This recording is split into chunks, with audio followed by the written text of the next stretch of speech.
Hello বন্ধুরা, আজকে একটি ব্লগ নিয়ে চলে এলাম সকাল সকাল। শুভ সকাল বন্ধুরা, সবাইকে শুভ সকাল জানিয়ে ব্লগটি শুরু করছি। সবাইকে লিপি সিম্পল ব্লগে স্বাগত। তোমরা কেমন আছো? নিশ্চয়ই ভালো আছো, আর আমিও ভালো আছি। সকালে সমস্ত কাজ কর্ম সেরে এখন একটু বসে রয়েছি। বসে বসে ভাবছিলাম, তো ভাবতে ভাবতে আবার ভাবছি ব্লগও দিতে হবে, ব্লগ তো করা হয়নি। তাই ভাবছি এই সিম্পল জিনিসটাই আপনাদের সঙ্গে তুলে ধরি। কি করব, প্রতিদিন এখন দিচ্ছি, তাই একদিন না দিলে আর ভালো লাগে না। আবার এক এক সময় মনে হয় ভিউজই বেশি আসে না, আবার দিয়েও কী লাভ, ভাবছি ছেড়েই দেবো। আবার কখনো কখনো ভাবি না থাক, যখন শুরুই করেছি একটু চেষ্টা করেই দেখি না একটা বছর কি হয়। এভাবে ভাবতে ভাবতে ব্লগটা করছি। আর ভাবছি কি রান্না করব আজকে। বাড়িতে সেরকম লোকজন নেই, আর প্রতিদিন ওই একঘেয়েমি রান্না টান্না ভালো লাগছে না।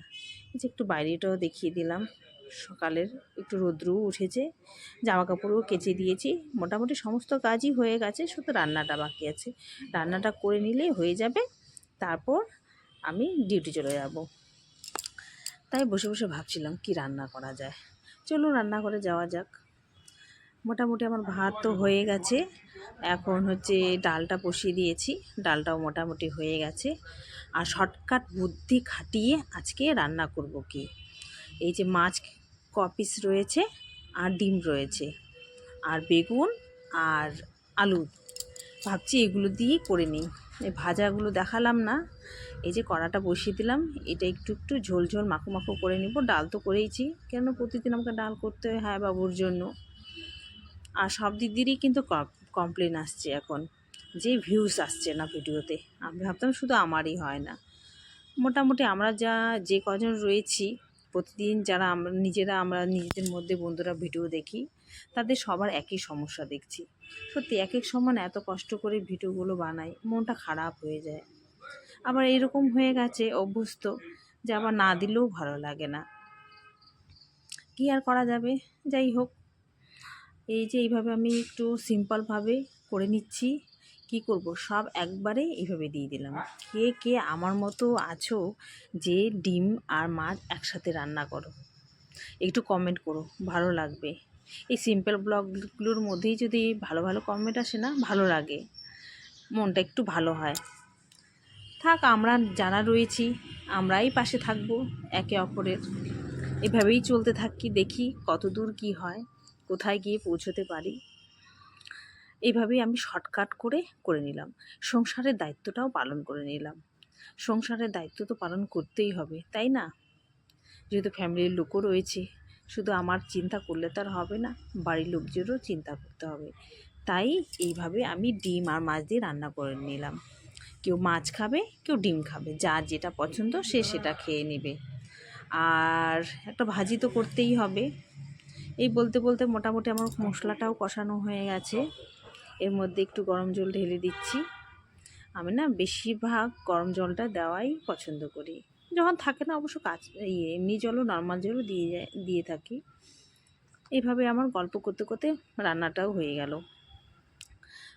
প্রথমে তো ভাবছিলাম করব না শ্যুট, তারপর করেই দিই, তাহলে একটা আমার ভিডিও হয়ে যাবে।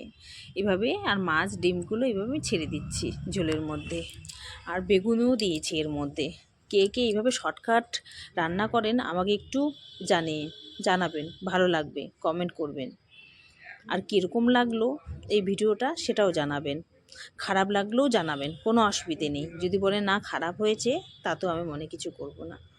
এই যে একটু গরম মশলাও ছিটিয়ে দিচ্ছি। এইভাবেই করে নিলাম শর্টকাট করে, কেন বেশি রান্না করে খাবারও লোক নেই, আর নষ্টও হয়ে যাবে। এমনিতেই তো নষ্ট হয়, বাজার দর যা বেড়েছে বলার মতো না। তার জন্য এইভাবে বুদ্ধি খাটিয়ে রান্নাটা করে নিলাম। এই যে বেশি লোক থাকলে বেশি ঝামেলা, তা আজকে সেরকম লোকজন নেই বলে আমি এইভাবে করে নিলাম। এই যে ফাইনাল লুক কীরকম হয়েছে একটু জানাবেন, ভালো লাগবে। তার মধ্যে না এই যে বকফুলগুলো রয়েছে, এগুলো একটু পকোড়া করে দেব। এই তারপর তো ডিউটি চলে এসেছি, ডিউটি করে বাড়িতেও চলে গেলাম, খাওয়া দাওয়া করে চলেও এলাম। ওগুলো তো আর শ্যুট করে দেখাতে পারলাম না, তাড়াহুড়োর মধ্যে না আর করা হয় না। এসে দেখি পুচকিটা ওই ট্রেনের মধ্যে উঠে আছে, তাই ভাবছি একটু শ্যুট করে নিই, ক্যামেরাবন্দি করে আপনাদের সঙ্গে একটু শেয়ার করে নেব। এই পুচকিটা আমরা জন্ম থেকেই দেখছি, ও আমাদেরকে খুব ভালোবাসে, আমরাও ওকে খুব ভালোবাসি। আর গাড়িতে উঠেছে দেখুন না, সারা শরীর কালি দিয়ে ভর্তি হয়ে গেছে। এই মাসিমা থাকলে ওর কাউকে আর চাই না, সারাদিন শুধু টুই টুই ঘুরতে পারলেই হলো।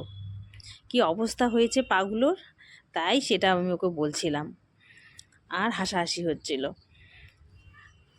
ও কিন্তু সবার কাছে যায়, খুব মিষ্টি কথা বলে, খুব ভালো লাগে। এই যে ও দাদু চলে এসেছে, ওকে নামিয়ে নিচ্ছে। এইভাবেই আজকে দিনটা কাটালাম। এই যে পুচকিটা আবার কি বলছে ওদিকে, ও না কালকে না জন্মদিনে গেছে একটা, ওটাই বলছে। মাসিমা বলছে ও একটা গান শিখেছে জন্মদিনে, বার্থডে গান হয়, সেই গানটাই আমাদেরকে করাচ্ছে আর আমরা শুনছি। ও গান গাইছে গুনগুন করে। ও না এরকম মানে যেটা মানে শোনে সেটাই ও মনে রাখতে পারে আর সেটাই বলে, একদম পাকা বুড়ি, বুলি ফুটে গেছে মুখে, খুব মিষ্টি সুন্দর সুন্দর কথা বলে, তার জন্য খুব ভালো লাগে। ও প্রতিদিন আমাদের এখানে আসা চাই, ডিউটিতে আসবে, এক পাক ঘুরে যাবে। ও না আসলে আমাদেরও ভালো লাগে না, ওরও যেন ভালো লাগে না। ও ওই যে গান করছে আর আমরা শুনছি।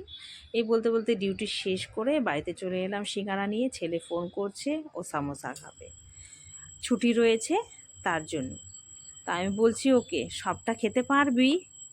ও বলছে না আমি এত খেতে পারবো না, একটা কচুরিও নিয়ে এসেছি, বললাম না লোক বেশি নেই। তো ও বলছে ভালো হয়েছে মিমি, যে দোকান থেকে নিয়ে আসি সাইজগুলো বড় বড়, 10 টাকা করে নেয়, কিন্তু টেস্টি হয়। আরও দোকান রয়েছে, ওখান থেকে আমি সিঙ্গারাটা নিয়ে আসি না, এই দোকান থেকে নিয়ে আসি, যে ভালো লাগে খেতে। ও খুব পছন্দ করে সিঙ্গারা, মাঝে মধ্যেই ওকে এনে দিই, যেদিন যেদিন ওর ছুটি থাকে। টিউশন তো সন্ধেবেলা প্রতিদিন যায়, যেদিন যায় না সেদিন করে নিয়ে আসি।